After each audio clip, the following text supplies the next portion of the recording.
Hey everybody, welcome back to the channel. So pretty excited about today's video. Something I'm going to be starting is interviews. So we're going to be releasing an interview on this channel the first day of every month. So excited to get to do some interviews and for you guys to meet some people that are predominantly in my running circle, then at some point probably expanding that. So our first guest today is going to be my dad. So this is pretty special given that my dad is one of the main reasons I got into running, as well as my mom. We'll get her interview up at a later date. So it's going to be pretty cool for everybody, I think, to meet my dad and to get to know him a little better in his running story. All right, so first off, thank you, Dad, for doing the first interview. You're welcome, son. All right, so first question, and a lot of these questions we're probably going to ask other people, just some standard stuff, but then we'll get into some stuff that more personal. So just a pretty standard question. I'm sure you've been asked this countless times, but when and how did you get your start in the sport of running? I think the early beginning was probably in the 10th grade. We would be required to run a mile and a half around the circle before we could go in the gym and play. And I figured out real quick, the quicker I got finished with that run, the quicker I could get in there and just play around. And that's probably where it started at the basic level.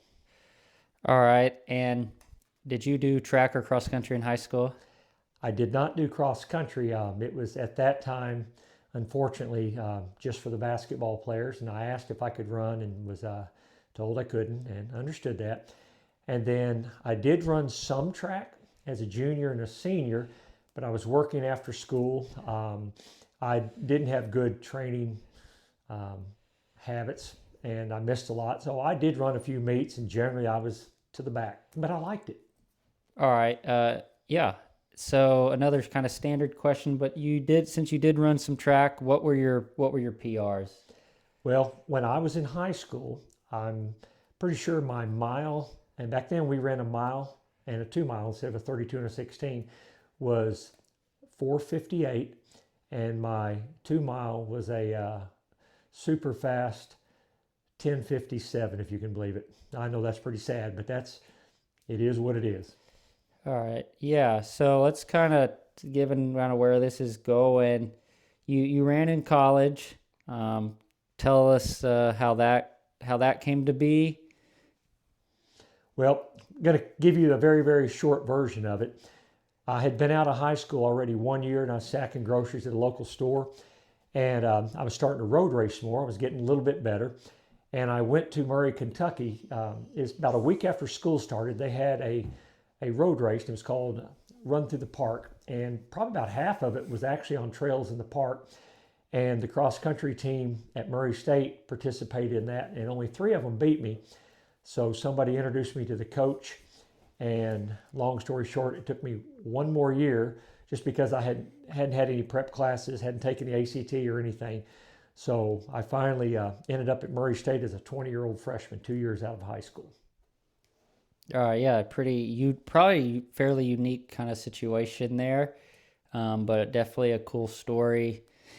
So you said Murray State University, Murray, Kentucky. You ran cross country and track. So by the end of your college career, what were your PRs? Probably my best one would have been the 5,000. 14:53 was my best 5,000. I ran a 9:19 steeple, and keep in mind we had nothing to practice on. That was just going over hurdles, and we had a makeshift barrier. So I was probably proud of that 9:19. I only ran 10,000 on the track 3 times. I think 31:55 was my best. 2 flat on a relay for 800, so never got under. And then the 401, I believe, was the 1500. And then I ran a 419 indoor mile.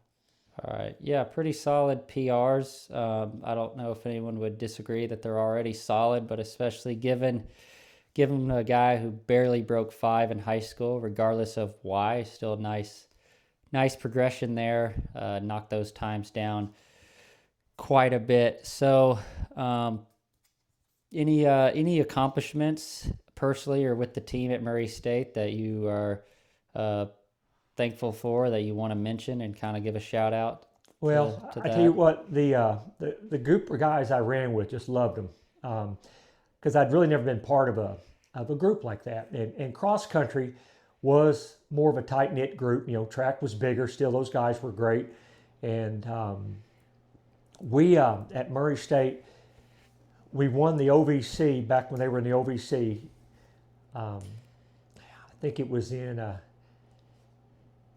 85, and then we won it again in 86. One of those years we tied, and Murray never won it again. So we were always kind of proud that we had won that championship, and I had all conference honors both those years. I was proud of that. On the track, I really never did get any accolades. You know, didn't win that many races. And you remember when we think about those times, that was also back in the mid '80s. People there were fast people, but they didn't run as fast as what they do now in such large numbers. Yeah, some good memories for sure. All right, yeah, and we know you, or I know, and we're going to get into a lot of the details that you kept running after college, still run today. So, for time's sake, we're not going to get into maybe the whole initial transition from college to what you did after college initially, but something I want to talk about because it's been a big part of, for many years, on and off or whatever, is that you've been a coach, and maybe even people watching this, that's how they know you or remember you or first got in contact with you, is that you have been a coach. So what was your first coaching job for the sport of running, track and field, cross country? Well, you know, when you say job, sometimes people think about pay, but actually, when I was in Greenville, Ohio, after I got out of college in '88, I did work with the coach up there, and we put on some camps and kind of a unofficial assistant to the distance guys up there. And I helped him, Coach Scott Strain, a wonderful man. And, you know, he was the brain, but when he needed me to do something, I was happy to do it. Wasn't there at practice every day, obviously, because I worked. And then off and on, I helped adult runners, you know, side coach and everything. Never would charge them money. And then when I went back to school at Murray State in 1990 to get my teaching certificate, had my degree, wanted to get the certificate, I took a unofficial position at Marshall County as an assistant while I was student teaching and helped coach there. So that was really the beginning of it. And then really I didn't coach running until, you know, my kids came along, and I kind of coached them a little bit. And then we started the middle school program at the middle school I was at. And then the following year we started the high school program. And I basically stuck with it until Dinah, our youngest, graduated, and that was it for me. And I still help people from time to time, but more of a, you know, unofficial, don't want to get paid for it. All right, yeah, and I know you left out, want to talk about Wallace College? I did forget about that. That's true. It was 92, I believe. I went down there in October, so got a late start, but I knew a gentleman very well that knew the coach there, and I was the distance coach. So I coached cross country, finished up coaching cross country, and then started, you know, with the distance with track. And then I had some other jobs there at the university, but after a while, I realized that just wasn't what I wanted to do at that level. Just different things about it. They were good to me. Everything was great, but I saw real quick, this is not something I want to do. So I immediately changed directions. All right, yeah. So now we're going to kind of turn for a little bit some questions, and this is just kind of get to know you better, and this is just your opinions. Briefly, what would you say your favorite distance to race is? Just overall, when you look back on your entire career from start to now, your favorite distance to race? That's easy. It would be either the 10 miler or a half marathon. Love them both because I feel like, if you go up to the half marathon, that's easy to recover from opposed to a marathon. And I didn't have the raw speed, so the longer distances generally benefited me, and I placed better in those races. Okay, yeah. All right. Then again, this is just what you feel. It's open. I mean, people can disagree or debate, but is there one particular PR that you have, or a certain race, a place at a certain race that you personally feel like it was the best? I would probably say, as a 41-year-old, the 2004 Chicago Marathon, because I ran 2:32 and I was the fourth Masters. Missed the money by one spot too. But I just felt like that effort was better than the 2:29 marathons. I ran a couple of those as an open runner. And I don't do the age graded stuff, but I just know for me, the effort and just everything just went perfect that day. So that was probably my best race ever. All right, yeah, it's impressive for sure. A lot of people can't say they've ran that fast ever, especially in the Masters category. So it's a great race. All right, so again, this is just your opinion. Your favorite running shoe of all time. I mean, this could be literally anything that you feel like in the moment was just your favorite shoe. Brooks had a shoe one time that was a racing flat. It was called the Cheetah. I loved the Cheetah, and I would wear that thing, wear it out, and I order another pair, then order another pair, and then they just went away. They quit making them. But for longevity, I'd say now the Brooks Ghost, for the most part, has been my go-to training shoe. All right, yeah, so that was going to be my next question, was your main training shoe right now. So you answered that, the Brooks Ghost. I know you've been in that for a while, and I know a lot of people would agree, depending on who you ask. I believe that's the number 1 or number 2 best-selling shoe in the U.S. So makes sense. All right, so kind of switching here. This is a question we're going to ask a lot of people, and I'm sure over time we'll probably see some trends here in this answer. But what would be, if you just had to simply give, you can only give somebody one advice. They're a new runner. You can only give them one advice. So you feel like your number one advice to a new runner, what are you going to tell them? Well, to answer that, I have to ask you something. Is this to just somebody that's just a casual runner, or is this to somebody that's on a team that is running with a group? I'd just say generally. So this could be a freshman in high school. It could be someone who's 30, 40, 100. They're just right. getting into running, just kind of generally speaking, just something that you feel like is regardless of what they're trying to do, but they're new to the sport. So, right. And I think after I said that, I think I can combine it. Trust the process. It doesn't happen overnight. So that process may be you're self-coaching yourself. Give it a chance. If you're a freshman or sophomore on a high school team, trust the coach. He sees the big plan. A lot of people, what they want to do is do something for 3 or 4 weeks. They find out somebody else is doing something else and they're running faster. They automatically think that's why they're running faster. It's not. Generally, that's not it. If you work hard, you trust the process, you stay consistent, and do things the right way, it's hard not to improve. Yeah, good answer. And I think a lot of people would agree, and I'm sure we'll get some very similar answers to that over time. All right, so kind of back to, I know we're kind of bouncing all over the place here on some of these questions, but just back to some of your favorite stuff. So let's, your favorite workout.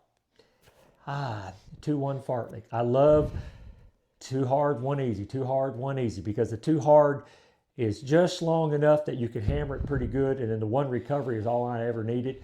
So that's probably my favorite workout, no matter if it's a shorter version of it or a longer version of it. All right. Pretty classic workout, definitely good for a lot of people and for a lot of reasons. All right, so this is again strictly your opinion. This we're gonna ask everybody, or not everybody, but we're gonna ask most people this. For you, running, racing, competing, cross country, track, or road race, and then why? When I was younger, I would have answered road race every time. But once I got into the cross country, I realized I actually like that better than I do the road racing. They're so similar. And then I'd have to say, I'm going to split it: outdoor track, then indoor track. I am 6'2.5", but my inseam is 36-inch inseam, and the indoor tracks were murder on me. We didn't have the 300-meter oversize, and only ran on 2 different bank tracks. So going around those curves when you're trying to move with these big old long legs was tough. So I just have to say cross country, road racing, outdoor, indoor, in that order.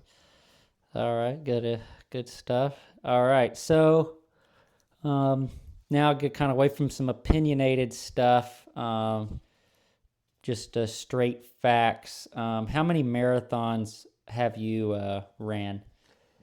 I believe 22 entered and 18 finished. Okay.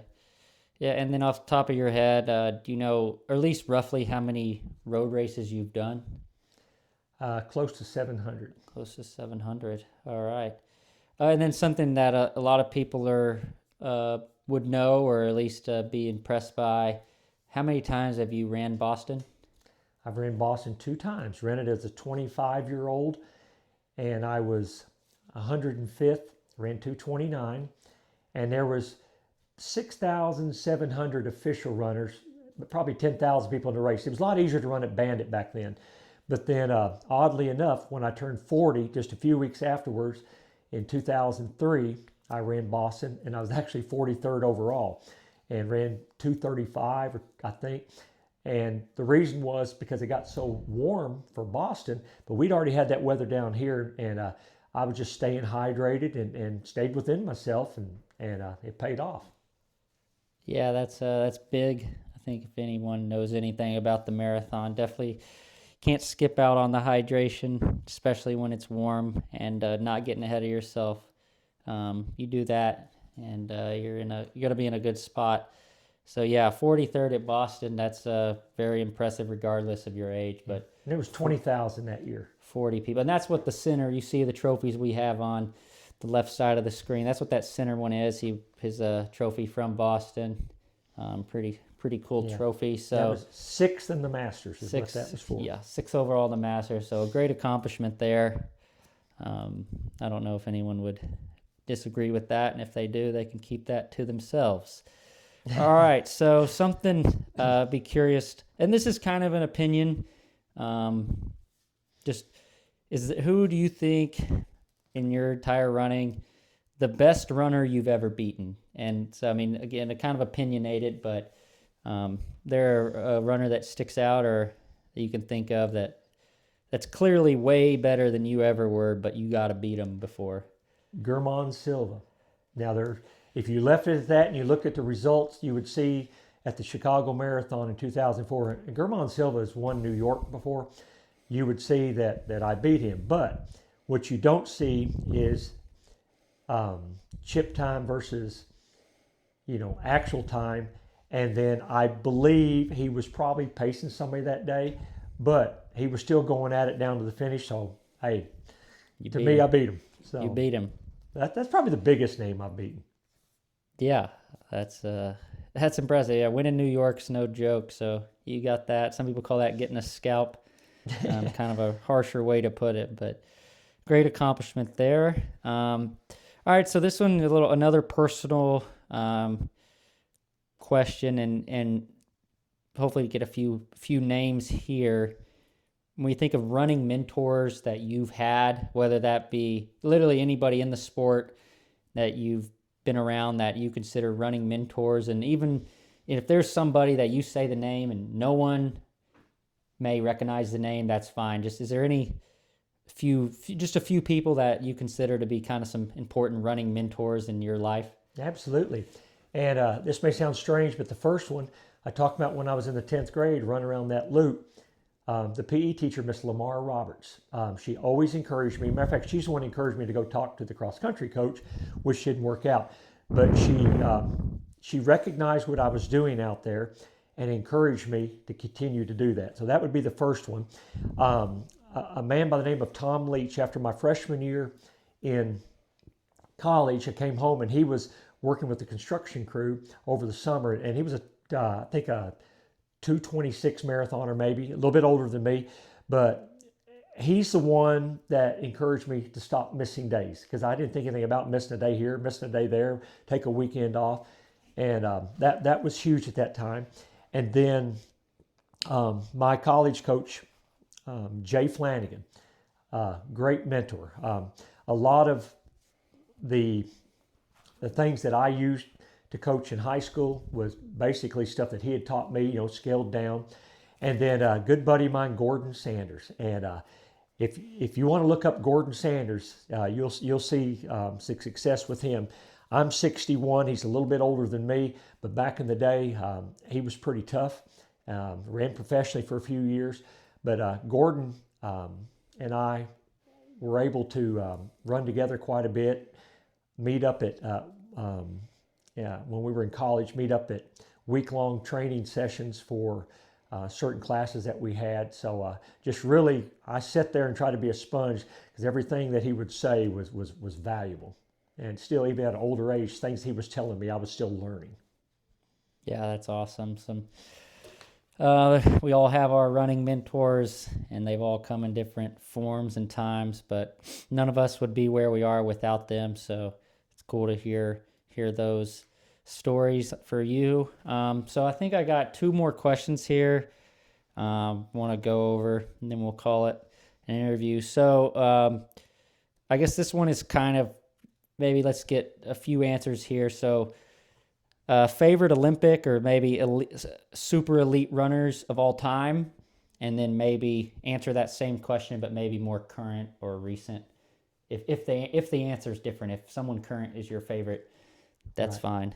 Well, I'm not going to go with a lot of people. Prefontaine, yeah, I respect the man, but it just wasn't my favorite. Jim Ryan, Frank Shorter, and you got to look at the era I'm talking about, because I'm older. Those were the guys that I looked up to, and believe it or not, Bob Beamon, a long jumper, wasn't a runner, but the work ethic and the way he went about business, I looked at that too. So that would be in the past. And then currently, I like Naguse. I really like Yared Naguse. And I think he gets it done. Of course, Hawker gets it done. Grant Fisher. I remember watching, videos and stuff when he was in high school and then in college. So really impressed with Grant Fisher too. Yeah, very about as good as it gets with some of those names. Some Olympians and Olympic medalists, gold medalists in there. Always fun to watch for sure. All right, so last question. So this video is being released January 1. We're filming it December 31st. So just do you have any goals for running wise for this 2025 calendar year? I actually do, and one would be, I guess the big umbrella over it would be train smart, and that's going to include getting my sleep. That's going to include eating properly, and not worrying about how fast I'm running. I tend to forget that I'm older now, and I'm not going to run as fast of a pace in training, but just to be smart about my training. I would like to run at least 10 races next year, and I definitely want to go back to that Club Nats again for next year.